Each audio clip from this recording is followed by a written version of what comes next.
Je rejoins mon collègue Philippe Folliot sur ces réflexions.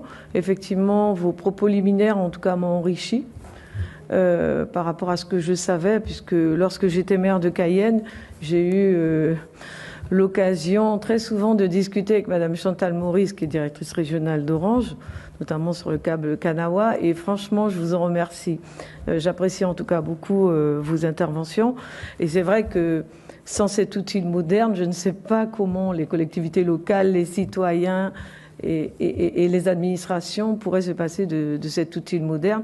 Et c'est vrai, comme l'a rappelé Philippe tout à l'heure, il y a quand même des dysfonctionnements, des déséquilibres, en tout cas en Guyane, surtout ce qui concerne le numérique. En tout cas, merci beaucoup. Comment les câbles sous-marins peuvent-ils améliorer concrètement le développement économique et l'intégration des collectivités et territoires d'outre-mer dans leurs bassins océaniques respectifs? Et je le répète, je pense qu'on a dans la Caraïbe un rôle à jouer et on a le levier de l'Europe qui peut nous aider à être véritablement, que ce soit au niveau de la partie insulaire de la Caraïbe ou au niveau terrestre autour de la Guyane. Quand on voit l'Amapá qui est isolée du reste du Brésil, par exemple, on sait très bien que cette région de l'Amapá, elle est plus tournée potentiellement vers la Guyane française, vers le plateau des Guyanes, que vers, on va dire, Brasilia.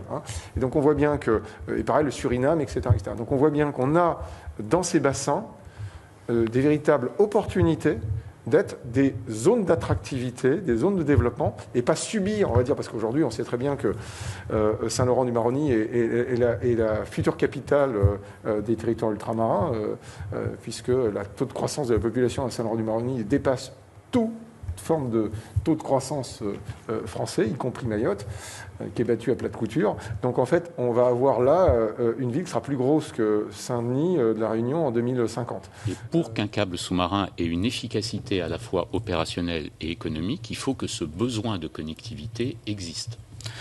Je voudrais rappeler qu'en ce qui concerne par exemple la métropole, 80% du trafic qui est généré par les internautes français est à destination, d'une façon ou d'une autre, des États-Unis.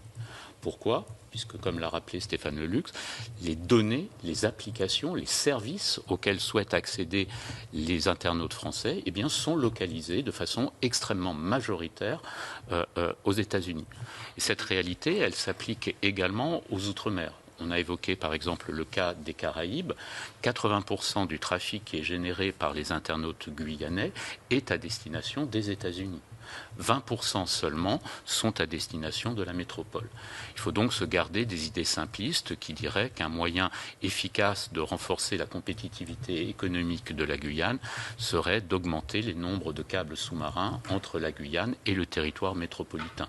C'est un non-sens.